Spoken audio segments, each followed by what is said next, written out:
Hey everybody, we're here for the new episode of reviewing things on stuff. Today we got Clerks 3. I'm here with Puttyman. I'm here with JD777, and we're just gonna get right into this review because I don't want to waste any time. But like, comment, and subscribe. It costs you nothing to subscribe. Just subscribes. Uh, Do it. Putty, tell them what Clerks 3 is about. Clerks 3 is a third of trilogy called Clerks, where we have two guys. They're both clerks. They work at a convenience store. And now we get to experience their life through the director's side of things, the creator. And we also have, of course, two guys on the outside, James and Bob. They smoke weed, that kind of thing. But anyway, my point to the whole thing is we get to see him experience life in his own eyes through the convenience store, but in a very meta way. So, All right, well, I would have just said this is the continuation of Dante and Randall's Randall's story somewhere down the line as they are now the owners of the Quick Stop. 10 years after but- buying the quick stop, yes. I thought it was very good to put it the way I did. So yeah, I'll take it.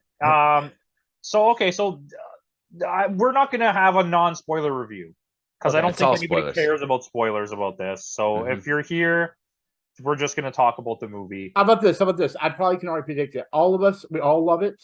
It's a good movie. You should see it. The There's a review's over. Just go now. Go No, home. come back.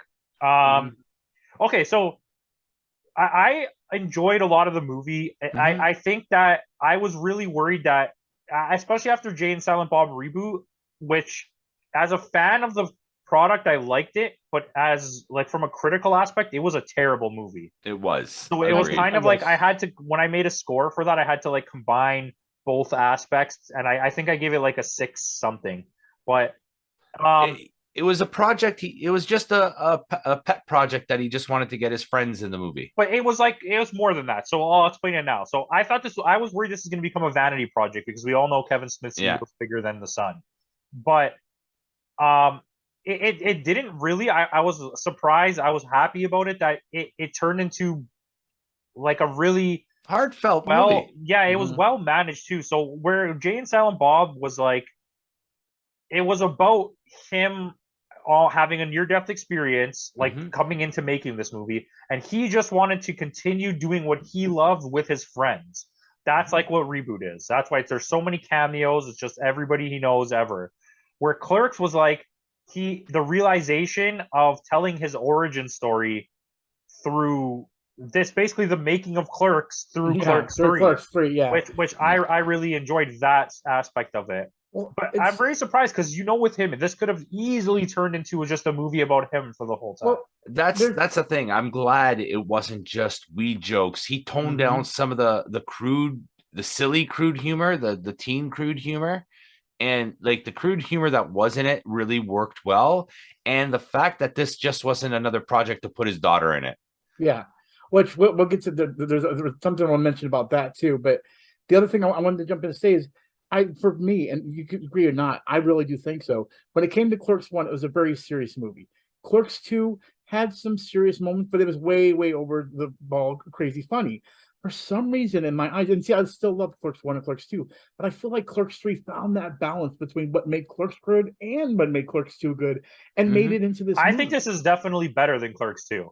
No, Yes. I agree, but This would be quite high up on my list. But that's what I'm saying, though. You can see what I'm saying as far as how it balances those. He two found that very well. balance, yeah. But to me, I see the opposite of you. I don't see Clerks as dark. I see it as like a look at the day to day of these two goofs and all The the mundane dumb stuff lifestyle. that they do. Right. Yeah. Where But I see Clerks 2 as more of a serious movie. I know there's a lot of dumbness happening around them, but the story is so much more serious. Yeah. One guy is like ruining his life just because he thinks he should be married to this girl, and the other guy is worried that he's losing his best friend. Well, yeah, and see that makes sense, but that's my whole point. We already the chemistry between them two in the first movie, because you remember they were friends, but they would fight, and you even had that big fight at the end. You know what I mean? That was always been the catalyst. Like I even feel like this movie shifted that tone a lot. Yeah. Until you get to the point with Dante. And oh my God, that scene with Dante and Randall, where Dante is just pouring his heart out. Yeah. Oh my God, hollering, but dude, We'll get to that. Hit that. Oh. I think that there's a case to be made in other places too. I'll give it a second before we get there, but I really I really enjoyed a lot of just the nuance of the movie, that the way that he turned Jay and Silent Bob back into like endearing characters, like how they were in Yeah. Dogma, where yeah, sure they're stoner idiots, but like they have a purpose. Where like in all the other movies, including the first Clerks, they're just like bumbling idiots. But like in Dogma, that one, there's a lot of great scenes. The scene in Chasing Amy when they give the speech is like, holy crap, like then we got that kind of Jay and Silent Bob here. I think it was also the fact that they became such like popular characters in Mallrats that they thought, let's take these Jay and Silent Bob characters and run with it, and that's what led to like Jay and Silent Bob, Strike Back, and all those films. You know, they made them but the focal Strike Back point. works good in its own world. Yeah. It doesn't mesh well with everything else. Reboot fits in better with the universe, but it's just not a well-made movie. It's funny you say that, but this is actually what I feel the universe of even. I know I'm bringing a whole other world, but like that's what the mix of the Deadpool ever coming into the MCU, because it feels like their movies, Jay and Silent Bob, sit in their own thing where it's still in the world, but they can live in its own world. Well, they're super meta. You know what I mean? Yeah, exactly. Technically, Scream 3 is also in the. Oh yeah, it's already in my list of exactly But okay, so I think the acting in this movie is, I'm not going to say it's great, but everyone knows who they're playing, and they know it so well by now that you don't even have to call it good or bad. It's just they are those characters. But I think that scene with Dante was great. Yeah. But outside of that scene, he didn't shine as much to me as he did in Clerks 2, Brian O'Halloran. But I've always said this, and I wrote it in my review on Instagram. I've always said this. Jeff Anderson is a fantastic actor that really could have made it far. And he just chose that this was not what he wanted to do. No. He was only acting to help out Kevin. He didn't want to be an actor. Because his performance in this movie is freaking amazing. Yeah. Like, I could not believe it. And not just him, okay? We'll talk about him. I'll let you guys talk about him. But I can't remember his name. The guy who plays the other guy. Blockchain? No, not Blockchain. The guy who plays Elias. Elias. Okay. That's what I was thinking of, Elias. Elias, every little thing he did was so perfect. His comedic timing was so unbelievable in this movie.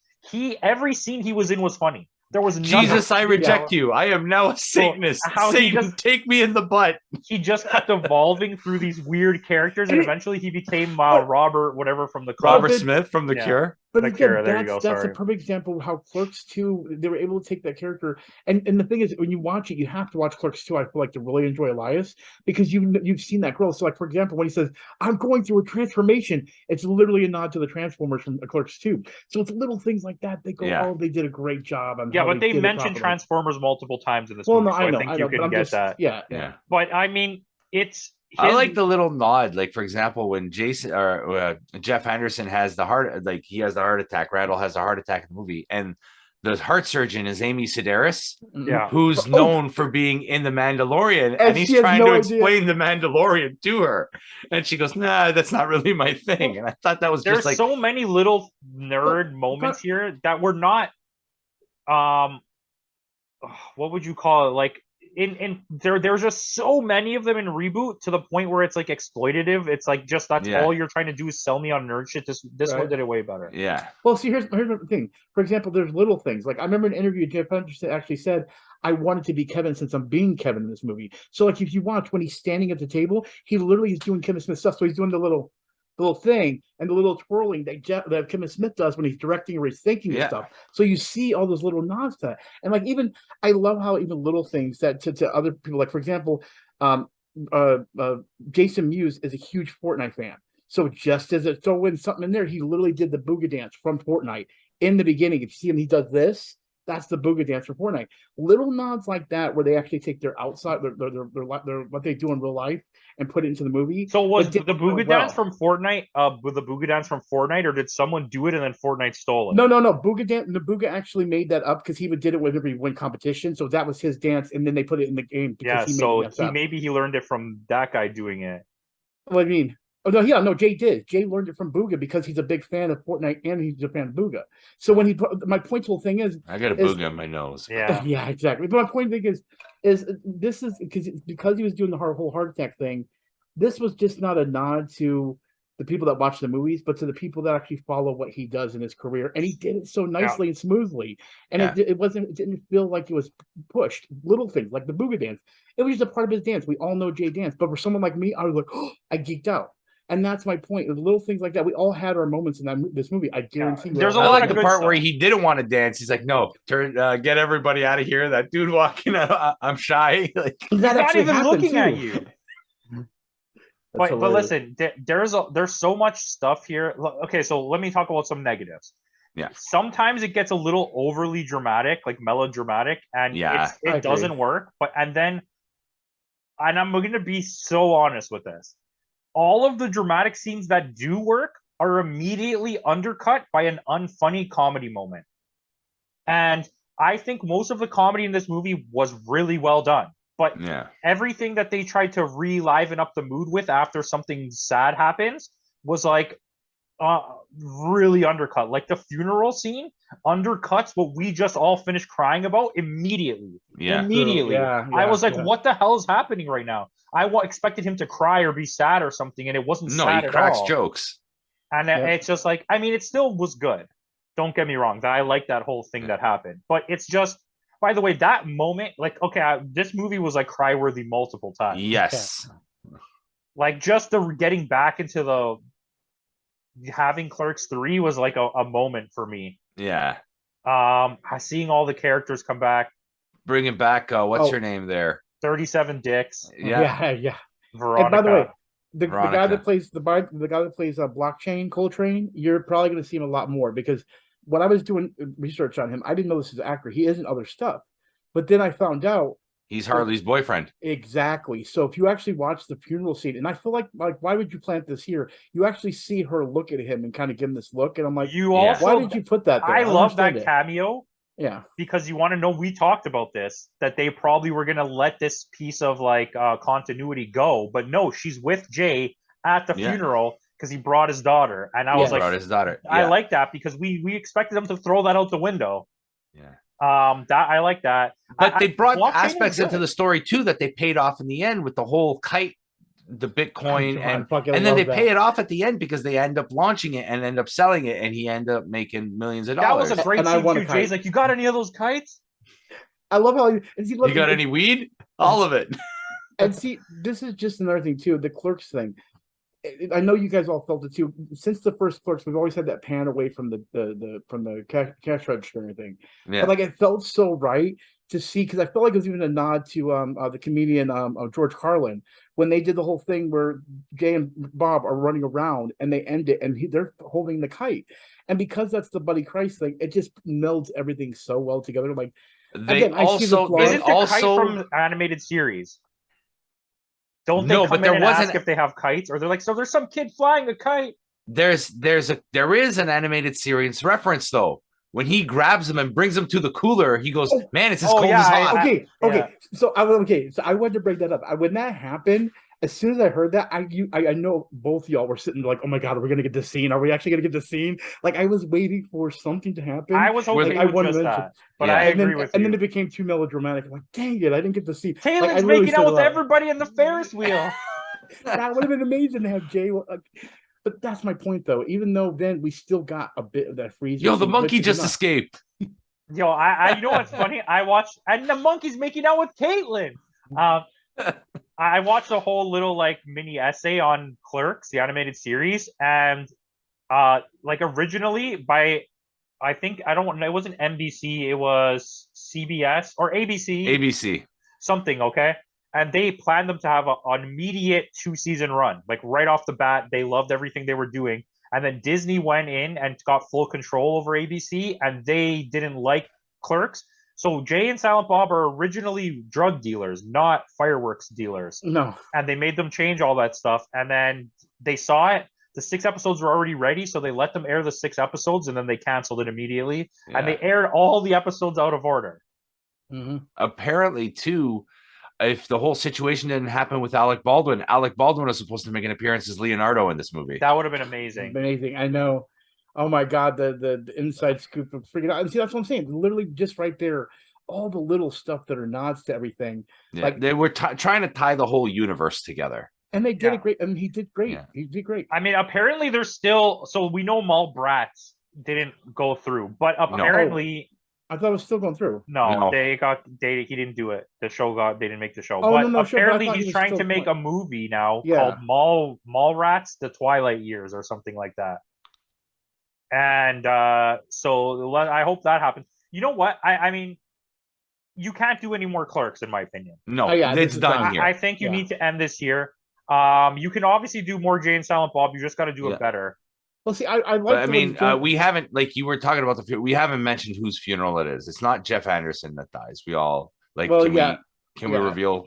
Yeah. Okay. Well, we're deep into it. Spoilers. Here we go. We're deep into the video now. Dante ends up having a heart attack at the end of the movie, and he ends up dying. But the thing about it that got me really bad about that was that they make it seem like he's going to be okay, and then the immediate follow up to him seeming like he's going to be okay is like, yes, everything's okay. And then all of a sudden you're at a funeral. You're like, what the hell just happened? Yeah. But they foreshadowed that at the beginning of the movie. One, the heart surgeon says, if you don't watch yourself, you're going to end up just like your buddy and you may not make it. And two, they foreshadowed it by him saying, you're going to kill me off in the third act. And they end up killing him off in the third act like it was originally planned. Those little cameos when they did the hiring, when they had Sarah Michelle Gellar and Melissa Benoist and Freddie Ben Affleck. The Ben Affleck one is the best. Yeah, Freddie Prinze actually, I'll be honest with you. For me, it wasn't even those. It was the original Clerks ones. All those cast members that were in the original one that came back. The Chuli's guy. Yes. Oh, dude, yeah, the Chuli's guy. Like, it got me getting I was just talking about that one scene. Oh my God. That one scene. But yeah, the Chuli's guy was good. And like, dude, what did you get? It's a cow's stomach. I wanted to get into the scene. I wanted to get into the scene. I'm a method actor. But it was so, but yeah, and that's the thing. It just the whole build up to the cat shitting in the box. Don't let the cat shit all day. But they're so happy. Yes. But yeah, it's just such a perfect balance. It needs to end here. It needs to be one and done. But again, I like this whole format of now maybe saying, okay, we'll take some of these and make them trilogies. Give us one more Jane Silent Bob, I would be fine. You know what I mean? I will take it, absolutely. Yeah. But and Mallrats, you could do. Okay, look, the thing about Mallrats is, I mean, you could do it with Clerks, but Mallrats is more the movie in this world that everyone is allowed to be in. So you can have you can have Randall and Elias show up. You can have everybody show up because Mallrats is the one movie. But you can have Brian O'Halloran show up too, because he wasn't Dante Hicks; he was Gil Hicks in Mallrats. So you can have him. You can have him. You can have your little things. Ethan Suplee's little comeback in that movie was great too. Yeah, you just remind me how much did you guys laugh at the guy that was like a freaking sailboat when he was trying to audition? That's Ethan Suplee, that's the guy from. But that's Mallrats. Him from Mallrats. But no, I know, but that's what I'm saying. I love that they actually had that. And, it's a sailboat. This is another reason why that if they go through with Mallrats, they can't treat it like Clerks. It's a different scenario. But again, you have a good solid foundation, especially with comics now. I would love to see something. I mean, I guess you could put them in Mallrats as well, but I would love to see something with the people from Chasing Amy, because Joey Anderson did a lot with him, and then just like he never went back to her. Well, again. I mean, what's his name? He's in prison still, right? The Ben Affleck character. Yeah. So they can bring Ben Affleck's character from Chasing Amy. Him and Banky Edwards are doing an autograph signing. Mm-hmm. Or just Ben Affleck is doing an autograph signing at the mall. No, you can have Banky and him doing the autograph signing at Jason Lee, the other character's comic store shop. Now. Yeah. And then you can have the whole story be based around that the Ben Affleck character is now coming out of jail and he wants to fuck them up. And see the funny thing is you can actually have the whole situation, because comic books and movies, you have that whole storyline where they're bitching about how movies ruin comic books. Mm-hmm. But then you could just go back to the whole line of like, you're the inker, you're the inker, it doesn't even matter. Like you're the tracer. You trace, things. Like there's a lot of those they can go back to. That he did so well with Clerks 3 that I have potential if that happens that it could be good, because I feel like he's hitting his stride to say, okay, this is my world. I know how it works now. So let me give it to the fans that actually want it. That are going to actually give But he's the wrong person to put your faith in, because he's burned us so many times. Yeah. I mean, I kind of like what they did in this movie with Becky's character, Rosario Dawson, because she wasn't available so much for filming, right? Because she was too busy with The Mandalorian. But it really helped Dante's character. Like it really evolve his character. Exactly. And that moment at the cemetery was really well done. Fucking love That's that what I'm saying. Brian O'Halloran, I keep forgetting up his name. Brian O'Halloran had some excellent moments here. Yeah. But just consistency wise, Jeff Anderson is like an absolute brick house. Yeah. Like you could make an argument that he could get a nomination for the comedy musical things at the Golden Globes. I think so. Best actor. Yeah. Because his performance was really strong. Yeah. Like crazy. But he's only done what, literally five movies if you count like the 3 Clerks films. Well, he's in some random movie. He did one random movie. Yeah. I'm pretty sure. I know that Brian O'Halloran did a lot of random horror movies. Yeah. He directed a horror movie. Yeah, he did one here in Toronto called Drop Dead Daisies, I think it was called. Drop Dead Roses, or it's filmed at Charlie T's up the street from me. Well, Charlie T's don't exist anymore, but I had a nice conversation with Brian O'Halloran about Charlie T's. Did you?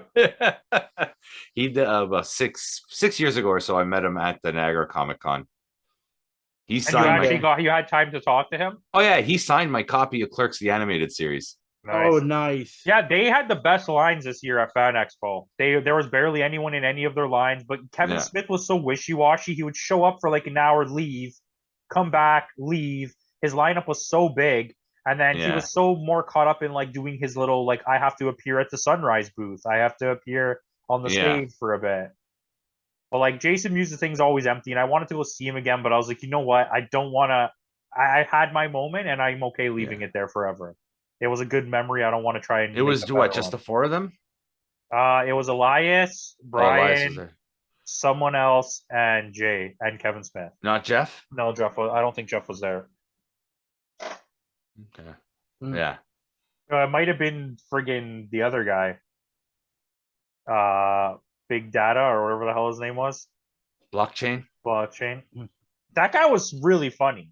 Yeah.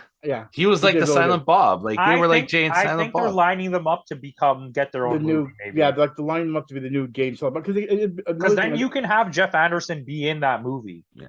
Well, see, another thing I thought about too. But there's a lot of things they paid off in that. Like even at the end of Clerks 2, Jeff even said, he goes, if Dante ever goes, you're my new best friend. And it ends up being true. That was like a really like serious moment for me. Yeah. When he was like, you're my Dante now. And I was like, whoa. Like, and the fact that because he sold his crypto, he was able to buy the half back from Dante's he sold his kites. Yes. Which were NFTs. Yeah. But everything was tied up.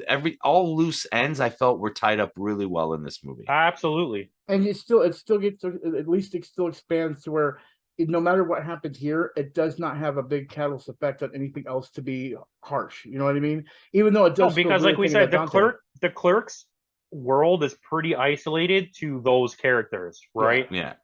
That's why Clerks 2, maybe to me, that's why I'm not I learned to like it over time, but I probably wasn't the biggest fan because I wanted the intimate Clerks experience of Clerks, but we got introduced to so many new characters, and it stopped being so much about Randall and Dante.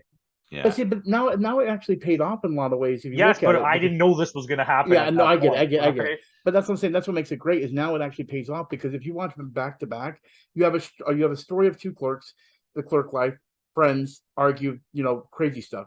Then they lose it in the next thing, which is their comfort zone. So we have to see them out in the world, and they realize one person didn't think it was comfort zone, one thing other, and they realize, oh yeah, it is, and it brings it back. But then now it becomes meta, and the original one comes back in its own way.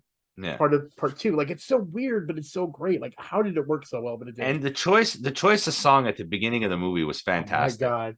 Yeah. Most of the music in this whole movie was really good. He did really good. Like when they started playing like Welcome to the Black Parade at the beginning, I mean, thought, mind you, I can't stand that band. But it fits so well. That song fits so well into what was happening. Even the way it starts off slowly and it builds up, and I can't stand that emo genre of music. But it also kind of works with what Elias becomes too, and it just it's so Elias is like so great in this movie. Yes, I wish I. And even him, he doesn't do much acting outside of the Kevin Smith universe either, doesn't he? And no, he doesn't. But see, that's the great thing. Now, him and since his daughter's boyfriend's in this, they've made something that could be potentially for the new generation. Their Jane Silent Bob, because I enjoyed it.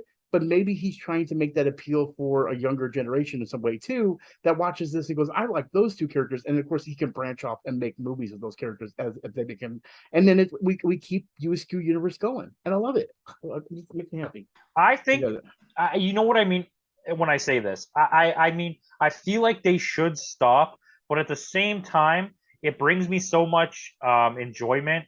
And I think that Kevin Smith only works well under the confines of his universe. When you let him expand out of it, he made Zack and Miri and like kind of Red State. The rest of his movies are all trash. Yeah.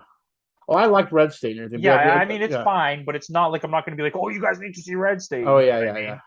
Like, but I mean, Red State isn't Red State loosely based on like the Branch Davidian cult kind of thing? Well, I remember he started because the Westboro Baptist and all that. Right? That's what it started. Remember, he started that because of the guys that would picket his Westboro things. Baptist, yeah. And then all of a sudden he went out and started picketing with them. Remember, they actually started doing that, and they're like, "What the fuck are you doing?"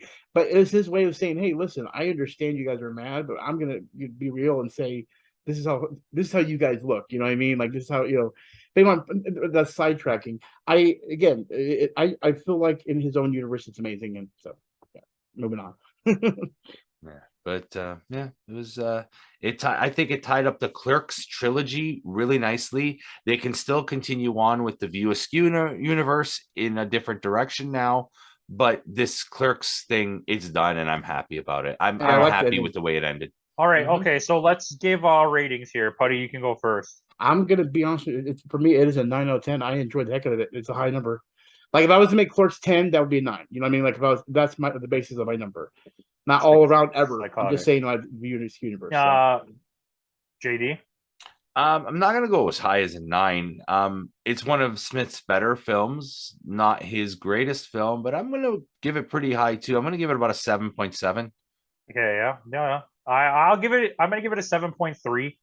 I think it fits in nicely somewhere between, like critically, it fits in somewhere between Chasing Amy, Dogma, and on the other end, Mallrats or Clerks 2, critically. If you're going by favorite, I would definitely have to put Mallrats in my top 4. Yeah. So it's probably like the 5th movie. That's what it is for me, yeah. Going for favorites. Because like favorites and critically it's going to be different, except because like Clerks 2 is higher up if you're asking me critically. If you're asking me favorites, Clerks 2 is at my bottom. It's not, except actually no, the reboot is at my bottom in both lists. But Clerks the animated series is up there too.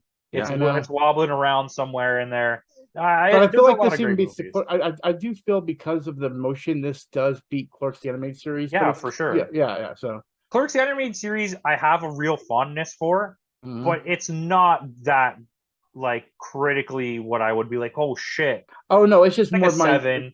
It's my fanatical. Oh, I gotta enjoy this. It's also known as one of the most popular shows ever that got canceled before with only 6 episodes. Like the following for it is massive. It's also one of the best made animated series that should have gone. Maybe we get a comeback on Clerks the animated series. I wouldn't mind that. That fills in the gap between Clerks 2 and Clerks 3. That would be great. Yeah, it keeps Brian O'Halloran getting a job, and we get to hear his voice in the role. But that would make it great too, because then you can do side stuff with all the movies in between between Clerks 2 and Clerks 3. Reboot.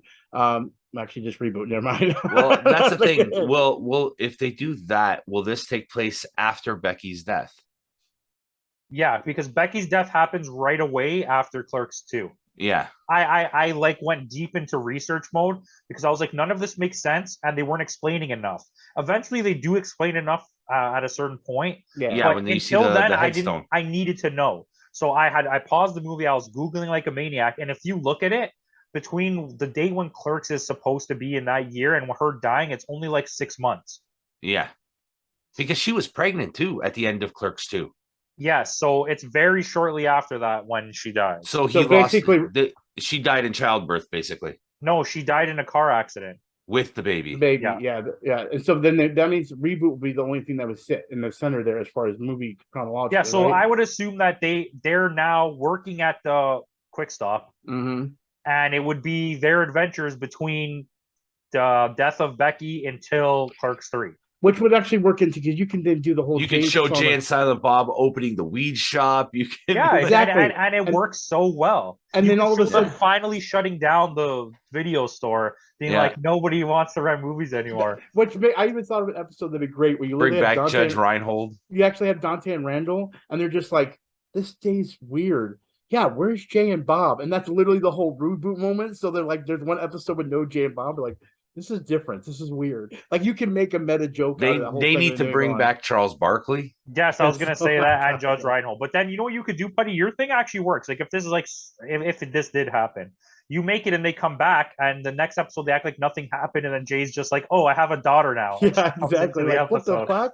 and they don't explain anything that happened. But that would be the great thing. Like, even have the scene where you can have them standing outside drinking coffee and have like Randall and Dante come out, and Randall's like, when the fuck did he have a child? And they're literally watching the conversation, like having a conversation about how. Yeah, Who the hell had? I can it just see sex. Randall saying to Jay, "Who the hell had sex with you?" you make it adult. You give it to a streaming service, not on TV, and you can even if Disney still somehow has rights to it, you can just be like, let me make it on Star, Yeah. and it's people are gonna watch it. Well, Disney Plus is has rated R stuff now, so it's not like they can open up that world and bring it in. And you think about they've nurtured Kevin Smith already with the whole Stan Lee cameo doing the Mallrats script. Why not bring it over there a little bit? I guarantee you, the fans, it would be anyway. I think it's really going to depend on Clerks 3 at the box office. Yeah. But yeah, either way, if it becomes a cult classic like the way the original did, then I think it could because the word of mouth for it is very good. And it's positive. Very positive. Yeah. But know me, if they do it episode by episode each week, I'm getting dropping reviews. The only thing I was upset in the Clerks 3, I wanted why are we walking like this? I was hoping we were gonna get that. Well, again, we didn't say it in this and everything, and I know when I said it in the chat and everything, JD, you brought it up. I think all of us teared up the Iron Man moment of, you're not even supposed to be here today. Yeah. You know what I mean? To the coffin. Like that right there was just, that was the nail in the coffin right there. It literally was pulling off the Iron Man to the world. Rick and Morty had a great moment of that. Why are you pretending you don't know who Iron Man is? Yeah. The new season is amazing. I've already been watching. I'm like on one episode now of them available to watch them when So yeah. Anyway, that's it. Yeah. This review's over. Thank you for watching. Tell us what you thought of Clerks. Go watch it. It's worth it. Highly recommend it. And goodbye.